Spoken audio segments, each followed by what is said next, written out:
Welcome, everyone, to this very first episode of our new series, Field Notes. I'm Brad Puffer on the Medical Office Communications team at Fresenius Medical Care North America, and your host for this discussion today. We are incredibly fortunate to have access to many experts, researchers, physicians, and caregivers who all bring experience, compassion, and insight into the work we do every day to deliver superior care to our patients. We hope this series will get you to think about some new topics and issues and provide useful information that will help you in your work every day. Most importantly, I hope we can have some fun doing this as we learn and discuss these topics together. Yes, we'll be talking a lot about kidney disease, but also other topics that are timely and relevant. Right now, more than ever, we know the importance of physician partnerships and honor all our clinicians on the front lines as we mitigate and respond to the COVID-19 pandemic. The job can be stressful in normal circumstances, and now you add on a pandemic, and it can be even more challenging. So we thought we would invite Felicia Speed onto the program today to discuss the real issue of physician burnout. Felicia is our corporate social worker at Fresenius Medical Care and someone who's always able to stay positive, even in tough times like these. Felicia, welcome to this very first edition of Field Notes. Thank you. Thank you for inviting me. Glad to be here. Yeah, it's great to have you. Let's just start with, tell us a little bit in your experience, how you define physician burnout. What are the signs? How do you know if you're burnt out? Some of the signs that I have learned over my time of reading and having time with various physicians across the country, whether I'm dealing with patient-provider conflicts or what have you, or just working with them directly on various projects or with just direct patient care, some of the things that I've identified is just seem to be a little bit more cynical, I guess you could say, a little bit more sarcastic. When you look at Maslach burnout inventory subscale, they have three components, which is depersonalization, emotional exhaustion, and lack of personal accomplishment. So when I look at that and I think about some of the physicians that I've come in contact with, one big one is that emotional exhaustion, where, and also depersonalization, where they just don't seem to have that same connection, you know, with our patients, or looking for opportunities not to have contact or connection with the patient. They become very involved with the treatment and the procedure, but they lose sight of the person that's behind that. So you lose that empathy that we need so much from our physicians. Yes, and there's another term that's often used called compassion fatigue, where when you're dealing with very, I hate to say needy, but very sometimes demanding patients, it's one thing just to have an office visit where you may see them once every 3 months, but in a dialysis facility, sometimes our physicians can see our patients once a week. So you're having to see the same group of patients, you know, every week for sometimes years. And that you get to a point where there's compassion fatigue, when you don't see changes in behavior, you don't see improvement, the issues continue to be the same. And those are some of the things that can lead to some of the physician burnout, along with just simply the clinical practice, clinical medicine, working with patients every day, lack of work-life balance, you know, so their personal life, not having a balance with that. And just, you know, physicians, I think, you know, just learning medicine and going through all of the classes and courses and internships and residencies, they've taught themselves to sort of be, it's been drilled into them to be superheroes, right? So they have this like superhero syndrome where they're not supposed to be weak. They're supposed to always be strong, work 20 hours out of 24 hours. And so they don't really know how to turn that off once they've accomplished, you know, all of their degrees and received their licensure, and they're working in their offices or working with patients. And then they're at this place where they need to start to have some balance, and they have difficulty being able to do that. And I imagine that's only compounded right now when not only are our physicians working long hours to begin with, but then you put on top of that what we're dealing with this pandemic, all of the changes, all of the new procedures, all of the managing patients, and then the patients who are actually COVID-19 positive or exhibiting symptoms. I can imagine that this is an incredibly stressful time for our physicians. Oh, absolutely. Especially when I believe everyone is really looking to them for all the answers. They're looking for them to be the experts, whether they're walking the floors or whether they're in those facilities. And we've even had to make changes where we've minimized the foot traffic of our physicians within our facilities by utilizing more telehealth to be able to communicate with us and the patients. But even with that, just the overarching fear of the pandemic that is where we're exposed through the news. We're exposed to social media, and we would think, oh, physicians don't have time for that. People make time for that, right? And so when you have all of that compounded with the numbers keep changing, the policies keep changing, there's so many changes that it's like trying to keep up with it. So what you did 2 weeks ago may be different than what you do today, but still trying to maintain that level of calmness, of strength, so that other people can feel more comfortable and secure. It's definitely a burden that I feel that our physicians carry at this time.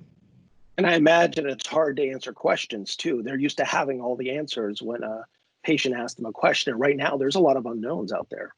Oh, absolutely, especially now because now we understand that some people may be carriers and not even show any symptoms. So, it's like, okay, well, what's going to happen to me? If they find out they are COVID positive, they want to know, okay, well, how long is this going to last? Is this going to be 6 days? Is this going to be 14 days? They say 14 days. So what happens after 14 days? Am I going to end up in the hospital? And I'm sure they're bombarded with so many questions that they really don't have a lot of answers to.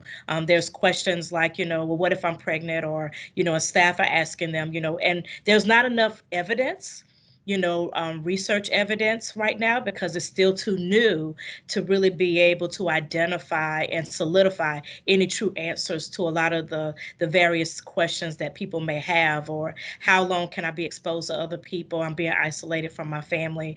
And I'm sure them having, even as physicians, having to go home knowing that they've been exposed to COVID patients and not wanting to put their families and their own personal families in danger can also add to that level of stress that they may have. So let's say one of our physicians listening right now is in that situation and just feeling overwhelmed, feeling burnt out in their job, and perhaps especially because of trying to deal with the pandemic. What are some of the steps that they can take to manage that stress and to get that empathy and compassion back? One thing that I learned as I was doing some research on, there was one handout that I found about, who am I during COVID-19? And it's really self-awareness, identifying what zone you're in, whether you're in the fear zone, the learning zone, or the growth zone. The fear zone is where, that's where we're running around trying to get tissue and all these type of things. And when you're in the fear zone, you're focusing a lot on what you can't control. And most of your conversations are about fear and anger, and you have a tendency to get mad easily. The goal should be for our physicians to at least try to get to that learning zone. And that learning zone is accepting what you cannot control. I think that is key. And then also minimizing your exposure to a lot of the information that is available to us, minimizing that where you have some time that you unplug from that. Also, just managing the relationships that you have personally and at work, I think is very helpful for our physicians, where if you're working within that all day, you don't want to go home and talk about it for the next 3 hours. You really have to go find something else, whether it's binging on Netflix or Hulu or what have you. Just find something else to do where you're focusing on a different hobby, woodwork or fishing or whatever it is, just finding something else to do where you can have that opportunity to unplug. That growth zone is where you look at what can I do to contribute? How can I put myself in someone else's shoes to understand where they're coming from so that we can have a little bit more tolerance for each other and have that compassion for each other, that we're all doing the best we can. And so I think if we get to that acceptance of overcoming our own fear, then we can help others overcome theirs as well. And I think the key thing is don't ignore that you have fear, be aware of it, but you just can't stay there. And I know it's hard to do right now given the situation, but I've heard you talk also about the importance of unplugging.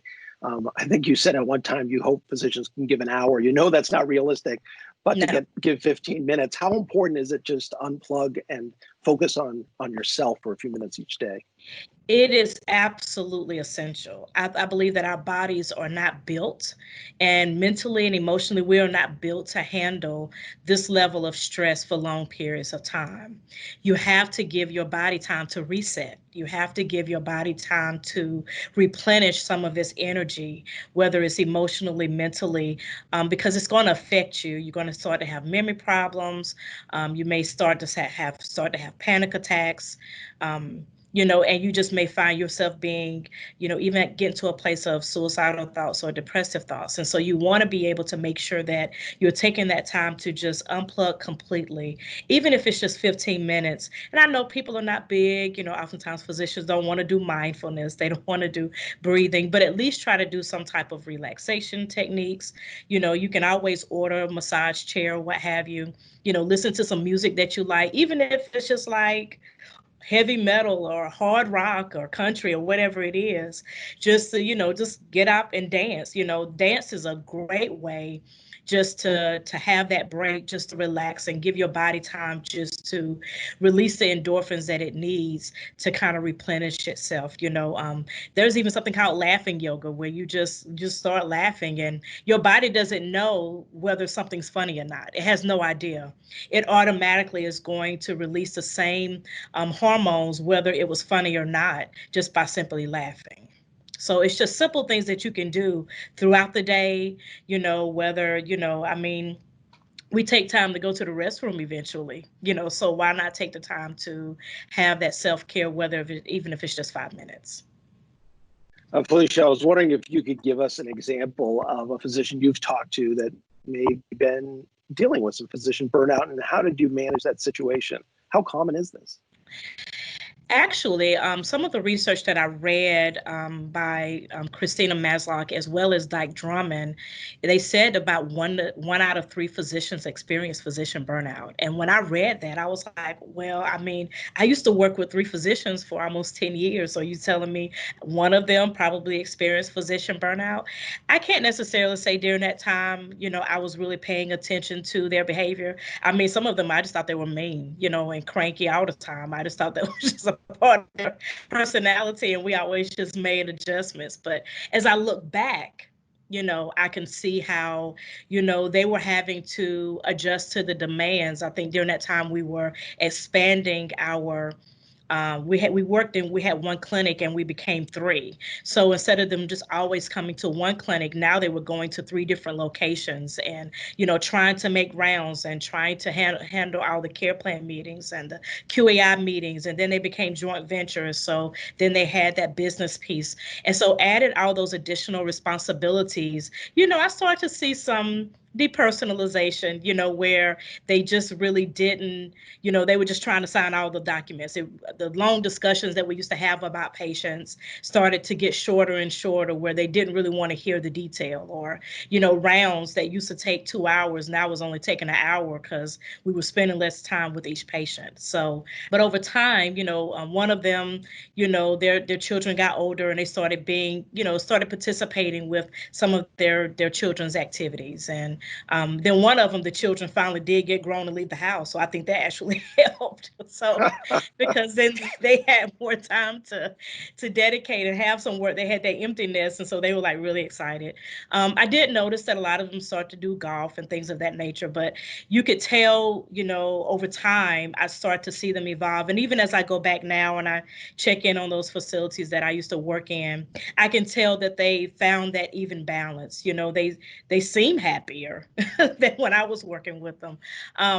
And so I think it's just, they learned the balance. They learned how to find things that they enjoyed, and they learned to start to appreciate the patients and then realize that they couldn't control everything. And so it's okay if I don't know all the answers. I'm going to do the best I can with the expertise that I have. And what I also started to see, which I thought was great, is I started to see them go to conferences, like if there was a National Kidney Foundation conference, or, if we have, our, medical director symposiums, I started to see them participate more. And I really believe that helped, just allowing them to get off their island and begin to participate with other physicians. And so that's my recommendation to other physicians is don't stay on your island. Realize that there are a lot more people that's doing what you're doing outside of your group. Stop looking at the same people and get to know other people so that you can learn from them. But also you can just develop more of that community that I think is definitely needed now. And I think that's probably part of the stress that everyone's feeling right now is we're all on our island. And we've had to cancel our medical director symposium. NKF had to go virtual for their clinical meetings. So everybody is in this together, but we are isolated. We're on our islands, and it adds just to that level of stress that everybody's dealing with. Absolutely. If you had 2 or 3 key takeaways that you would want to say to a physician who's feeling it right now, just feeling the stress from both the situation and regularly trying to manage their patient load, what would you say to them, and why is it so important to find a way to push through this so they can bring back that compassion and empathy?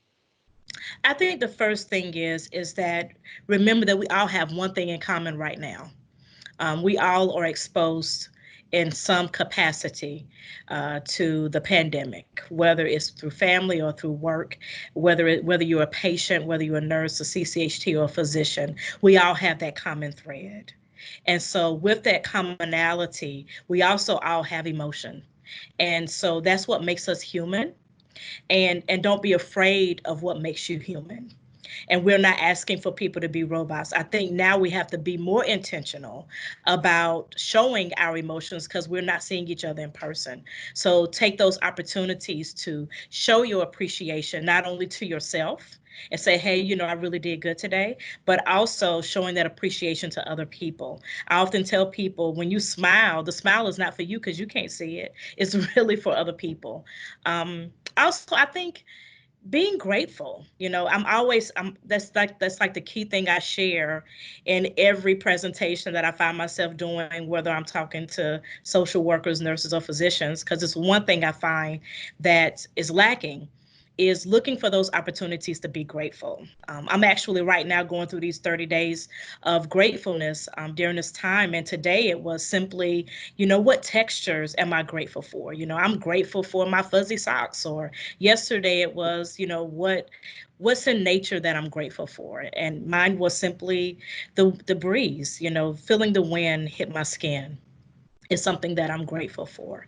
It's looking for those very simple things that you're grateful for every single day. And that takes seconds to be able to do. It doesn't take minutes. It doesn't take hours. It takes seconds to be able to ground yourself for that moment and be present in the moment. Allow yourself to feel what you feel, but also allow yourself to be grateful for some things that only you would truly understand completely. And don't hesitate to share that with somebody else. Well, Felicia, that is a great message to end on. And I really want to thank you for taking time to discuss this important topic, especially right now. Physician burnout is a real thing, not just for physicians, but of course for the clinicians, for all nurses who are dealing with patients right now. And I think the tips that you've given here apply across the board to how to manage that stress right now. So thank you so much for taking the time with us today. And to our audience, we hope you will come back and join us as we discuss more important issues in the coming days. A reminder that you can access our annual medical report and other in-depth feature articles on our website at fmcna.com. And you will find our Field Notes series on the website there as well.